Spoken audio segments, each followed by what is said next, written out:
Hello, Marcia Cavanaugh. Thanks so much for joining us. Well, residents of southwest Louisiana had worried that with all else going on in the world, the damages that they suffered from Hurricane Laura would be forgotten. Well, this week, there was a new threat from the Gulf worth remembering. We'll look at the plight of the Cameron and Lake Charles region. We will also examine city job furloughs in New Orleans, as well as accusations of more priest scandals, the career of former Governor Mike Foster, and the state's voting patterns as a national election approaches. Plus, we will hear about a reporter's recovery from COVID-19 and what he learned from the experience. Joining us are tonight's Informed Sources. Errol Laborde, producer of Informed Sources. Jessica Williams, reporter of the Times-Picayune, the New Orleans Advocate. David Hammer, reporter of WWL-TV Channel 4. And Tyler Bridges, reporter of the Times-Picayune, the New Orleans Advocate. Let's go on over to Errol. And Errol, to say the least, this has been a very busy season for the Gulf as far as storms are concerned. And an awful season for southwest Louisiana. A couple of weeks ago, I was talking to an official for their equivalent of the Chamber of Commerce in southwest Louisiana. And they asked him particularly about the town of Hackberry. Hackberry is in Cameron Parish. And he says Hackberry doesn't exist anymore. I mean, it probably does in some basic form. But you can imagine, and this is after Laura, so you can imagine after this is passed. And the reason Hackberry was famous for a band called the Hackberry Ramblers that started in 1933 and played in 2007, and they were the first to blend Cajun and Western music. But the parish is really interesting in that it kind of battles with Tinsaw Parish to be the least populated parish in the state. It has in 2010, had about 7,000 people. I'm sure it's lost some since then. But it's the biggest parish in terms of land mass. So it's a very important parish in terms of oil production, and also in terms of wildlife and farming. There's a lot that happens in Cameron Parish. And so its devastation is something that's really harmful to the state and to the state's economy. And as these hurricanes come up, I mean, we see the physical damage on land, but as the hurricanes approach, with all that turmoil in the water, all the agitation that goes on, that also kills a lot of the sea life there. And so it's a big blow for a parish that's just very economically important. Then right above there is Calcasieu Parish with Lake Charles, which is, I think, the sixth largest city in the state. A lot of oil production that goes on in that area, too. Plus, there's a very big gambling scene along the river and some of the important gambling boats here. And so it's a vital town, but man, they were hit hard before.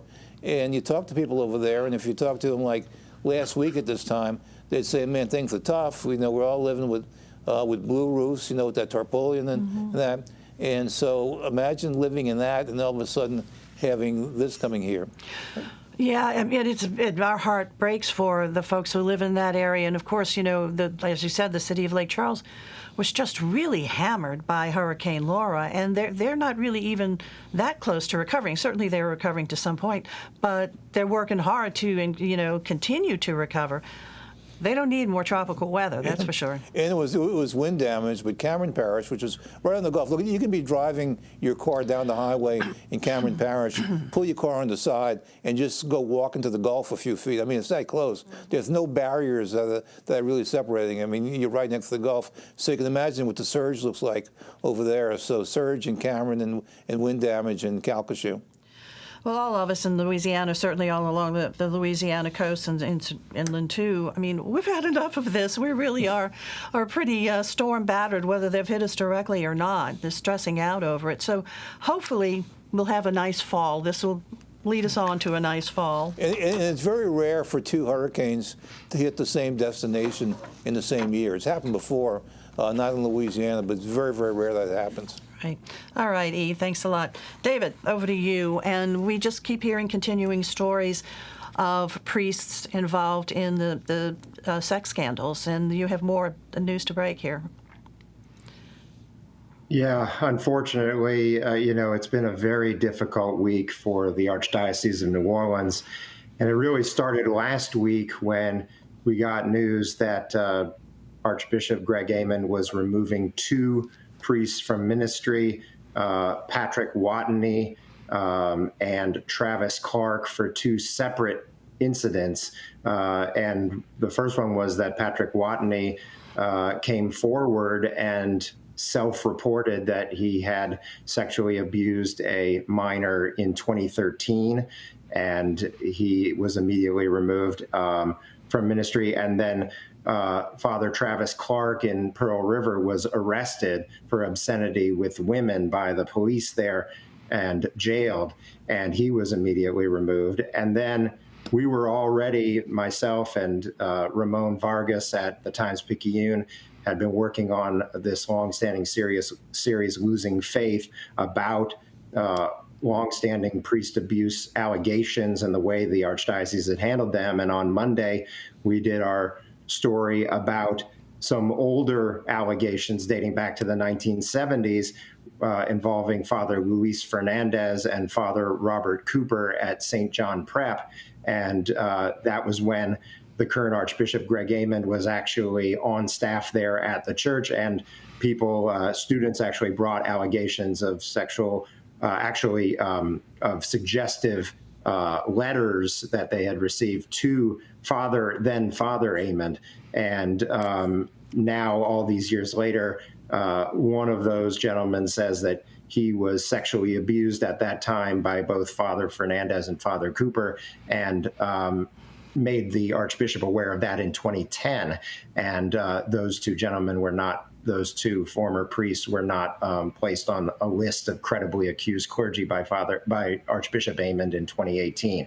So that was this week. And now we've got more this week where the principal of Pope John Paul II High School in Slidell wrote a letter to parents saying that he was not made aware of allegations about inappropriate texts that Father Watney was sending to students at the school. As far back as February, that was brought to the attention of the Archdiocese. And now we're learning new information about details of the arrest of Father Clark, that he was engaging in sexual activity in the church on the altar. And it's just extremely disturbing information that's rocking the community, particularly in Slidell with these new allegations, but really folks across the Archdiocese. Right. And I mean, this now has been happening. We've been hearing about incidences now, and the list, of course, this is over a period of years, and we just keep hearing. What does the Archdiocese have to say now? What does the Archbishop say about this now? Well, the Archbishop says that he has been trying to walk with victims and help them through these difficult times, that he was, responsive as he could be when he knew about issues back in the 70s. He was following the structure that was in place at the time, and he would report it to his superiors, and action was taken. But those people were never disclosed at the time that they were violating rules or anything of that sort. And, the Archdiocese contention is that everything changed in 2002, and they hadn't had any recent allegations of recent sexual activity. But now with the Father Watney complaint, that now brings it into the current time frame where he has admitted to abuse of a minor in 2013. That's while Archbishop Amond was already the Archbishop of New Orleans. And so no longer is this something that happened decades ago. Archbishop Amond and the Archdiocese says that they were aware of the text messages, but they were not aware of the actual abuse that Father Watney admitted to until he actually walked in last week and admitted it. The letters that you referred to, and this was regarding the St. John Prep, do those letters still exist? They do. These are the text messages you're referring to? I thought you said there were some letters. You're talking about the St. John Prep, right. In the 70s. No, those letters do not exist because they were turned over to then Father Amond and Father Roger Swenson, who was the rector of the school at the time. And the victims in that case, the ones who provided those letters to the administration at St. John Prep, say that when they checked back after 2018 and didn't see their abuser's name on the list, they wanted to know what happened to those letters and were told that they were not in the file. So they don't exist anymore, as far as we know. Apparently, the Archdiocese was not able to locate them, and the gentlemen say they turned them over to the Archdiocese. Okay. All right, David, thanks a lot. Jessica, let's move on over to you now. And we know the city's really encountering money problems because of COVID-19. It's really cut into their revenue source, and now they're going to have to start taking some steps. Yeah, I mean, New Orleans government has obviously not been immune from the pandemic's effect on the economy. The city has seen declines in sales taxes in recent months as businesses have been forced to close and as tourism has been down. And they've taken a whole bunch of measures to try to bridge the gap without having to cut pay for employees, such as leaving positions unfilled, putting limits on overtime hours and using one-time money. Well, earlier this week, the mayor said that they've cut all they can cut in that regard, essentially, and they will have to move forward with implementing 10% pay cuts across the board for classified and unclassified employees. And what that means is, those employees will be expected to take an unpaid day once per pay period for the remaining 6 pay periods of the year, a move that is expected to save the city about $6 million.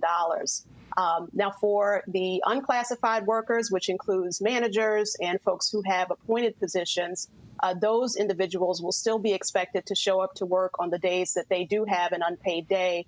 But the classified employees, the rank and file employees, will be expected to not show up.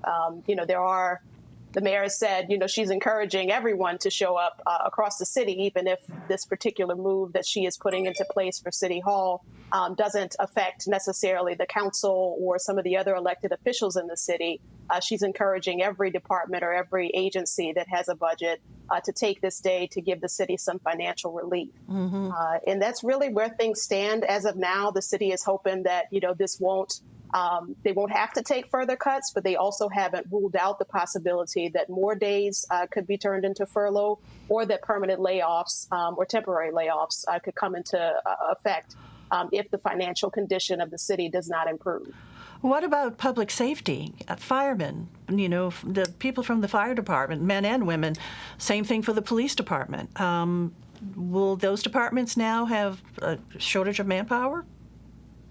It does apply across the board, is our understanding. And the city's public safety union said this week, if we do take these furloughs, we understand that there is a need to cut costs, but don't let this apply to the men and women of the police department, to the fire department, because it really could leave the city, large pieces of the city without the immediate protection. And the mayor and city officials have said that they won't, drop any balls in that regard. But the police unions and the firefighters unions do remain skeptical, and they have urged the mayor to rethink her current course of action, which does have to be approved by the Civil Service Commission, by the way. There is, rules in place that require the mayor to get that body's approval for any, across the board cost-cutting measure that she wants to put into place that would affect employees. That typically requires a 30-day process, but the mayor has asked the Civil Service Commission to fast-track it in this case, given COVID's effect on the city's finances. And this would start when, Jessica? She's hoping to start this on October 10th, which is the very next pay period, if the Civil Service Commission approves. Jessica, I'm wondering, there are a lot of events around town now and coming that are suspended because of COVID. And I wonder if we're heading to a part 2 now, that even if COVID's not an issue, that the city will say, we can't have it anyway because we don't have enough money to provide public safety, the services that are needed. I wonder if we're facing the double COVID plus the financial problem. Well, that exactly what you just said, Errol, is something that the mayor has been touting herself. We need more financial relief than we've currently gotten from the federal government to be able to address COVID, particularly if the city starts to talk about opening up, itself for major events. Once things start to calm down next year, a lot of major events were postponed until 2021. But the mayor has said pretty much at every opportunity that she's had, or every platform that she's had to a national audience, that we need to be shaking the cans wherever we can. And the government does need to step up and offer more funding to the city if it is expected to provide police presence at these large events. Okay, Jessica, thanks a lot. I guess we'll see how this all moves along. Thanks. Tyler, let's go over to you. And of course, we're in an election year. As a matter of fact, we're real close to a national election. And you took a look at the voting patterns in the state of Louisiana. What did you find?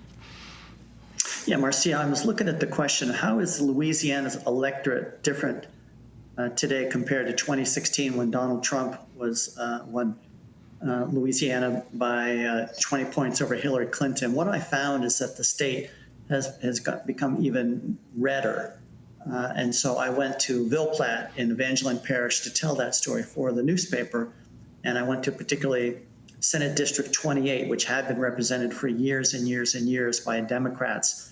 And now, after the 2019 election, it's represented by Republican. And within Senate District 28 were 3 House seats held by Democrats. And those are all now held by Republicans. It's a reflection of the rising Republican tide. And I'll point out that the Senate District 28 also includes the town of Marksville, where Edwin Edwards grew up. So that's now a Republican territory. Are there still, historically, there have been more Democrats registered in the state of Louisiana. They may not be voting that way, but do we still see more Democrats actually registered as Democrats? Yeah, the gap between registered Democrats and Republicans is shrinking. It shrinks a little bit more every year. It's about, I think there's maybe 10% more Democrats registered than Republicans today. But for example, in Ville Platte, I went to a morning coffee group, and everybody in there was a registered Democrat, but less than half of the men there will be voting for former Vice President Biden in the election. So these are Democrats that are going to cross over for President Trump. They really don't like the Democratic Party. They just haven't changed their party registration. Mm-hmm. Yeah, there was a time when, throughout the South, everybody was a Democrat, and that just goes back to the old South. And of course, the Democratic Party was a different party back then.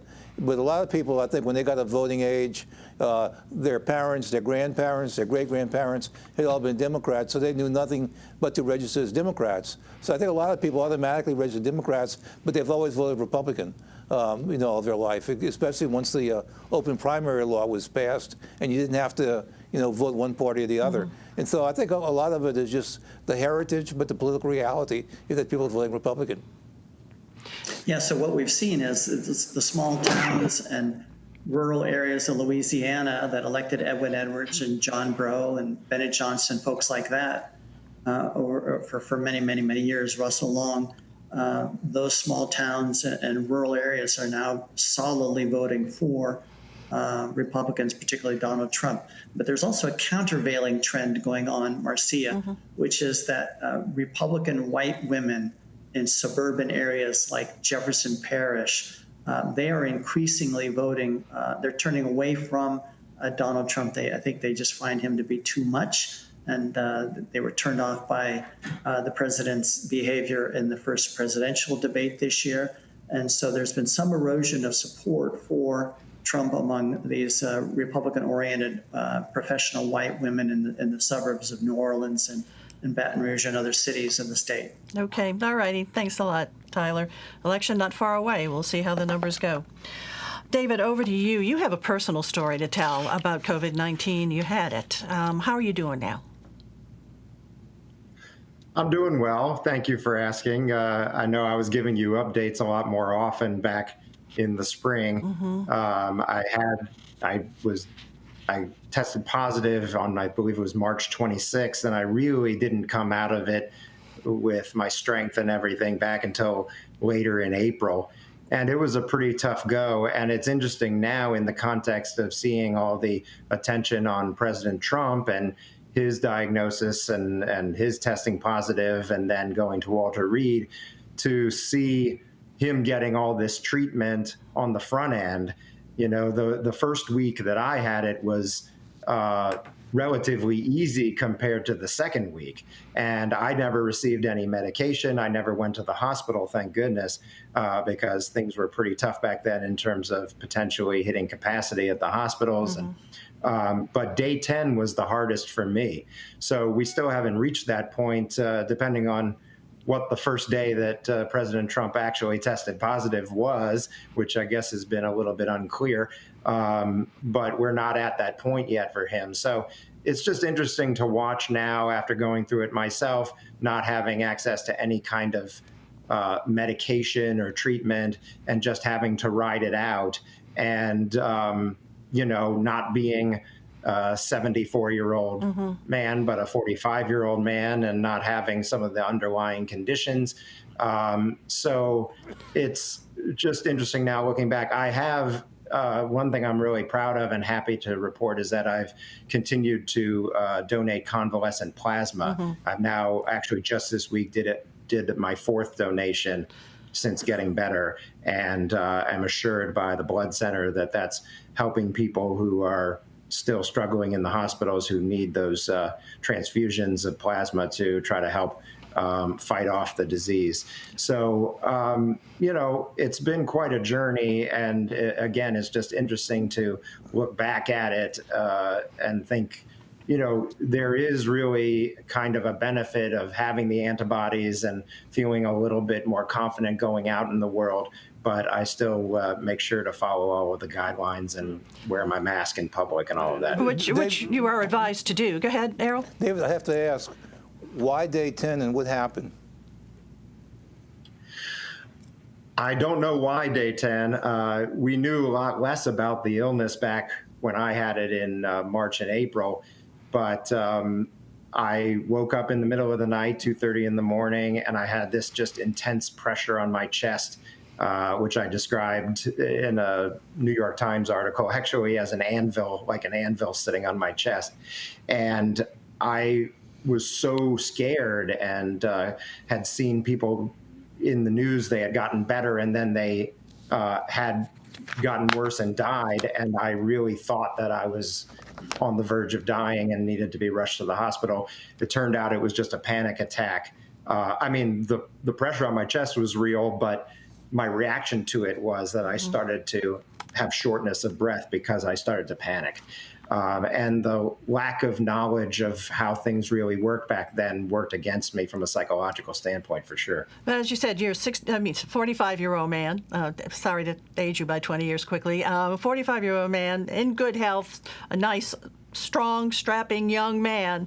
But it really did lay you low. Yeah, it really did. The fatigue, the coughing that lingered, for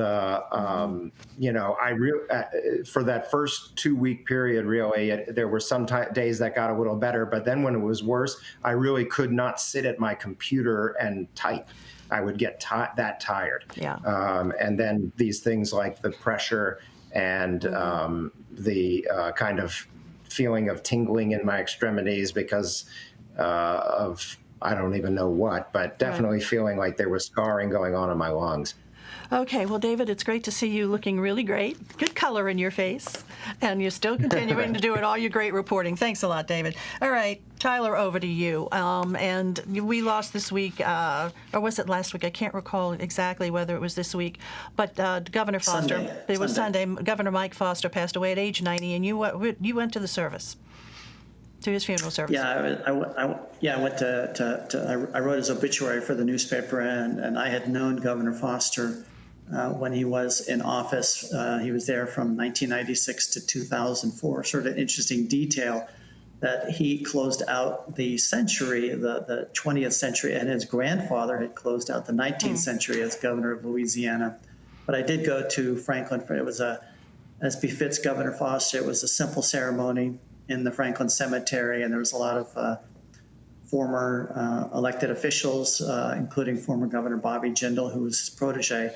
But at that simple ceremony and afterwards, Governor Jindal said it was exactly the kind of service that Mike Foster would have wanted. Now, he is really going to be remembered for what? For what he did for Louisiana, in what areas? Yeah, he ran for governor in 1995 as the most conservative candidate, and he cut a secret deal with David Duke that didn't become public until 4 years later to get elected in the 1995 election. But once in office, he really governed as a guy who would certainly please his conservative supporters, but he did a lot that people on the left particularly liked, like he made sure that teachers in K through 12 schools got pay raises almost every year he was in office. Big upgrades in LSU and the other universities in the states, dramatic improvement in schooling for people who go to VOTEC and technical schools with the creation of the Louisiana Community Technical College System. Big improvement in how the workers' compensation system worked as well, and also the TOPS scholarship program for Louisiana students to study in Louisiana. That was created on his watch as well. He was a just plain folks sort of guy, and his administration did a lot to secure the deal between Tom Benson and the Superdome and that whole complex that's there. And Steve Perry was on his staff, and that really kind of put Steve Perry on the map. And so he really did a lot to save the Saints organization. But he was not a fan of spectator sports. He didn't really like going to stadiums and watch a game. He liked to play tennis. He liked to participate, but he just wasn't out there. The other thing is that he didn't like to travel.